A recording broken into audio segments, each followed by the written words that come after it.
अब होता क्या है वशीकरण में, जो हमारे यहाँ पे भी किया जाता है, कोई चीज़ ऐसी खिला दी जाती है किसी इंसान को काबू करने के लिए। ठीक है, आप जो कहेंगे वो मानेगा।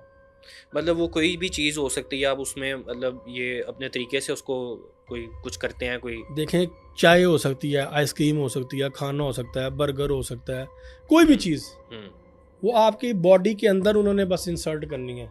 ठीक है। इवन के पानी की ये बॉटल है, इसके अंदर भी डाली हो सकती है वो चीज़। ठीक है ना, पेपर पे वो तावीज़ बना के इस पानी में डिप करके निकाल दिया, तो क्या पता किसी को इस पानी में क्या था। ठीक है, तो ये भी सब कुछ होता है। वो केस क्या था कि कामों की में एक गवर्नमेंट स्कूल था लड़कियों का, वहाँ पे एक टीचर थे, उनको अपनी एक स्टूडेंट बड़ी पसंद थी। ठीक है। अब जो टीचर थे उनकी एज काफ़ी ज़्यादा थी और जो स्टूडेंट थी वो थी बच्ची, और वो खूबसूरत थी बचपन से ही। तो टीचर थे उनकी नज़र थी कि जवान होगी मैं इससे शादी करूँगा। ठीक है। अब वो जो आदमी था, जो टीचर था, उसके बाप दादा से उसको काला जादू मिला हुआ था।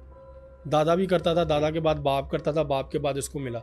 अब ये जो नस्ल दर नस्ल आ रहा होता है ना, इसमें आपने मेहनत नहीं करनी होती, ये सीना बसीना ट्रांसफ़र हो जाता है कि आप गले लगा के कहते हो कि मेरे अंदर जितना इल्म है वो मैं तुम्हें ट्रांसफ़र कर रहा हूँ, और उस बंदे को मिल जाता है। फिर उसको तरीका बता देते हैं इस तरीके से ये काम करना है, बस उसको कोई चिल्ला काटने की, कोई पहाड़ों में जाने की, जंगलों में जाने की, कब्रिस्तानों में जाने की कोई ज़रूरत नहीं होती।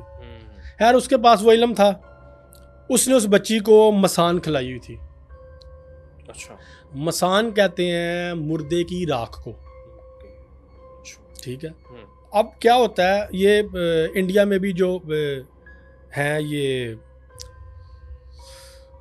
जो साधु होते हैं ना, इसके सनातन धर्म के, ये जो कुंभ का मेला होता है, आपने अक्सर सुना होगा, एक मुहावरा कहते हैं कुंभ के मेले में कोई भाई बिछड़ गए थे या बहन बिछड़ गई थी। कुंभ का मेला सनातन धर्म का एक बहुत बड़ा मजहबी इवेंट है। ठीक है। अब इधर के जो पंडित होते हैं ना, साधु होते हैं, वो एक्सट्रीमिस्ट होते हैं, वो बरहना रहते हैं, नंगे रहते हैं, वो अपने जिस्म पे मुर्दे की राख मलते हैं, लंबे लंबे उनके बाल होते हैं, नापाक रहते हैं, वो नजस रहते हैं, कुछ ने तो लाल कपड़ा लपेटा होता है, कुछ ने नहीं लपेटा होता। ये पेशाब भी पीते हैं, पखाना खाते हैं, और ये जब मुर्दे को जला के चले जाते हैं लोग, तो उसकी चिता में से उसका गोश्त उठा के भी खाते हैं लोग। ये आप यूट्यूब पे सर्च करेंगे आपको चीज़ें मिलेंगी। ये मैं सिर्फ रिलीजन को किसी को पॉइंट आउट नहीं कर रहा, उस रिलीजन में खास ग्रो है, मैं उसकी बात कर रहा हूँ। ठीक है। अच्छा, वो क्या करते हैं कि जब हिंदू मज़हब में ना ये एक रिचुअल है कि जब वो चिता को आग लगाते हैं ना, जलाते हैं, तो उसकी खोपड़ी जब फटती है ना, कड़क करके आवाज़ आती है, उसके बाद वो लोग चले जाते हैं वहाँ से, उसके बाद नहीं वहाँ ठहरते, खोपड़ी के ब्रस्ट या ब्लास्ट होने के बाद।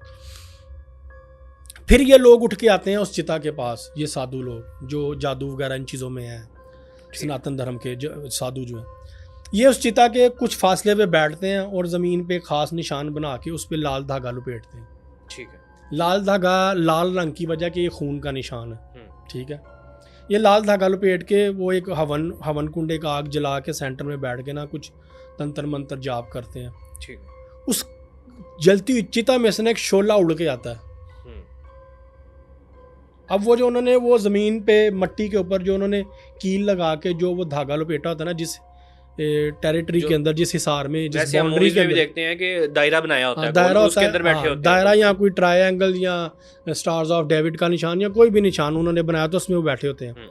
अब वो जो आग का शोला ना, उस धागे के ऊपर ना वो वॉक करता है, घूमता है, चलता है, वो आग का शोला, वो होता है उस मुर्दे का हमजाद। ठीक है।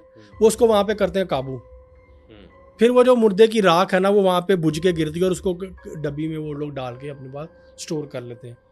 डॉक्टर साहब, आपकी बात का ये कोई खास डब्बी होती है क्या? नहीं, जैसे कहा जाता है कि बोतल में भी बंद कर ज़्यादातर ये चीज़ें लोग जो है ना चांदी की डब्बियों में या पित्तल या तांबे, ये जितनी भी ये जो धातें हैं ना, इनकी एक एनर्जी है। ठीक है। हमारे पाकिस्तान में एक सियासतदान खातून है, इस वक्त वो इक़्तिदार में है, आपने अक्सर देखा होगा, वो जहाँ जाती है उनके हाथ में स्टील का गिलास होता है एक, वो पानी पीती हैं, वो स्टील का गिलास उनके हाथ में रहता है, बिल्कुल राइट हैंड में प्रोमिनेंट रहता है। ठीक है। तो वो इस वजह से कि उनको ये चीज़ें समझती हैं। ऐसे जितने भी बड़े बड़े सियासतदान या बड़े बड़े लोग हैं, वो इन चीज़ों को बड़ा स्ट्रिक्टली फॉलो करते हैं, और उनका कोई ना कोई पीछे एक गाइडलाइन देने वाला, एक उनके पीछे उनका मेंटोर या एक हीलर होता है जो उनको सब कुछ बता रहा होता है। उसके बाद अब जो मेरे पास केस आया उसमें क्या था कि उसने तो उस बच्ची को खिला दी थी। अब जो बच्ची जब जवान हुई अब वो ये इधर से बूढ़ा हो गया, टीचर ये कहता था मैंने इससे करनी है शादी, लड़की भी पागल थी। लड़की के जो घर वाले थे वो अच्छी खासी फैमिली थी, उन्होंने बच्ची को घर में कैद करके रखा हुआ था। ठीक है। उनकी इज्जत का मामला था, लड़की घर से भाग भाग जाती थी कि मैं उससे शादी करूं, लेकिन वो नहीं थे चाहते। ठीक है। उसको उसने खिलाई हुई थी मसान। ठीक है। ठीक है। अब जब देखें जादू है ना, जादू में जब कोई चीज़ आपको खिला पिला दी गई है ना, आपके वजूद में उतर गई है, तो उसके लिए उसको तोड़ने के लिए, उसको काटने के लिए आपको कुछ खिलाना पिलाना बहुत ज़रूरी है। ठीक है। उसके लिए फिर हम क्या करते हैं, हम हाके शिफा इस्तेमाल करते हैं। वो करबला की खाक है, वो भी इतनी सी तादाद में इस्तेमाल होती है। उसके ऊपर कुरान पाक की तकरीबन 7 सूरतों की पढ़ाई होती है। ठीक है।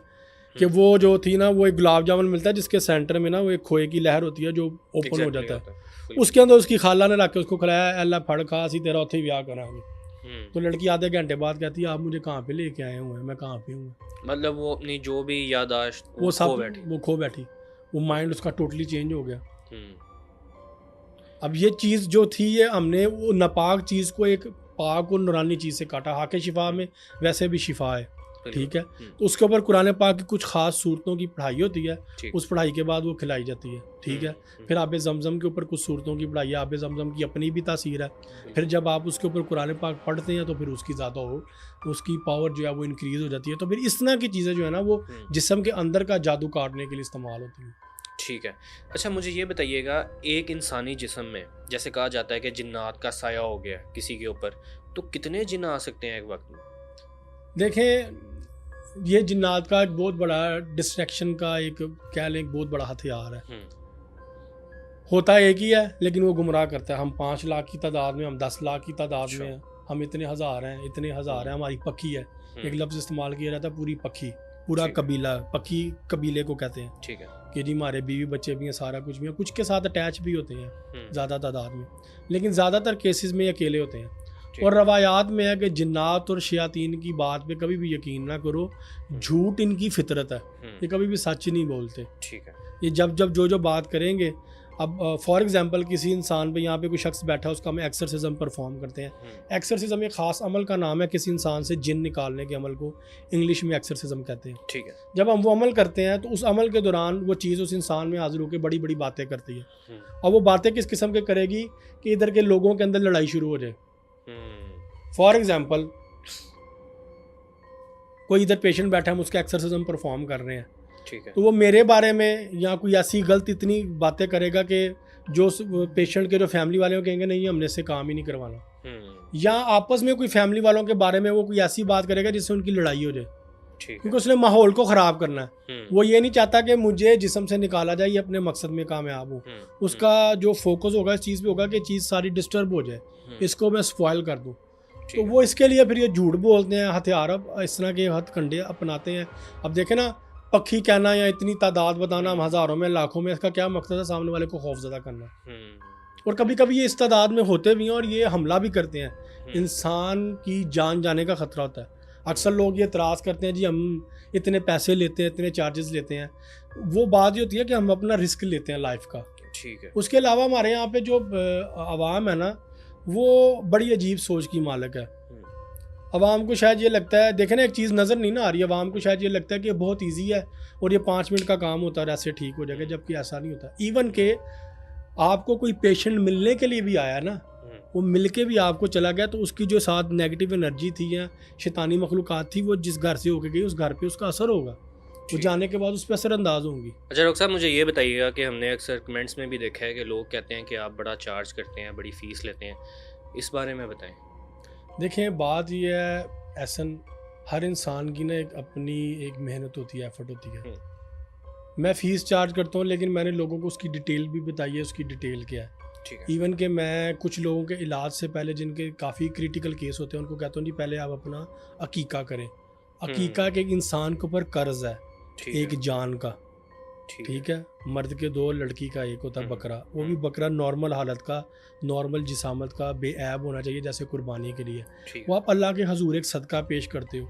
और अकीके के बारे में भी यहाँ पे बड़े गलत कॉन्सेप्ट है। लोग पकाते हैं, हाला, मामू, चाचा, फुप्पी, ताई सबको इकट्ठा करते हैं और वो मटन कोरमा खा जाते हैं या मटन बिरयानी, जो कि सरासर गलत है। आपके जो फर्स्ट ब्लड रिलेशन है ना, उनको खाना जायज़ नहीं है अकीका, वो नहीं खा सकते, वो नहीं खा सकते, अकीके का गोश्त नहीं खा सकते। अच्छा। अकीके का आपने सेकंड जो है ना उनको देना है, या अहले इलाका को बांटें या गरीबों में बांटें। ठीक है। जो आपकी ब्लड लाइन है ना, फर्स्ट ब्लड लाइन हम्म, माँ की तरफ से और बाप की तरफ से, उनको नहीं आपने वो गोश्त खिलाना, ठीक है। क्योंकि वो प्योर सदका होता है। हम्म, सदका ये नहीं है कि आप ही पका के खा लो, सदका अल्लाह की राह में देना होता है। ठीक है। ठीक है। यहाँ अच्छा, पे लोग रोगों को खुश करने के लिए, रिश्तेदारों को खुश करने के लिए वो हम्म, पका के खिलाते हैं। देखिए, अगर आप फीस पे करके मुझे हायर नहीं कर सकते, मेरी सर्विसेज नहीं ले सकते कि जी मैं आपके लिए एक एफर्ट हूँ, देखें आपकी परेशानी मैंने अपने गले तो नहीं डालनी, आपकी बला में अपने सर पे तो नहीं ले सकता। ठीक। अब एक लड़ाई हमने लड़नी है, उसके लिए सदकात वगैरह जो अखराजात है, हाँ 40% पोर्शन है मेरी फ़ीस का, 60% एक्सपेंस है। ठीक है। अब वो जो सब कुछ जो मैंने करना है वो लोगों को तो नहीं, अब मैं क्यों लोगों को बताऊँ? लोग ये चाहते हैं कि मैं जो सदका खैरात कर रहा हूँ उसकी भी वीडियोस बनाऊँ, मैं नहीं बनाता। मैं इस चीज़ को कहता हूँ कि ये चीज़ जो है ना अल्लाह के और बंदे के दरमियान है, इसको बड़ा कवर नहीं करना चाहिए। ठीक है।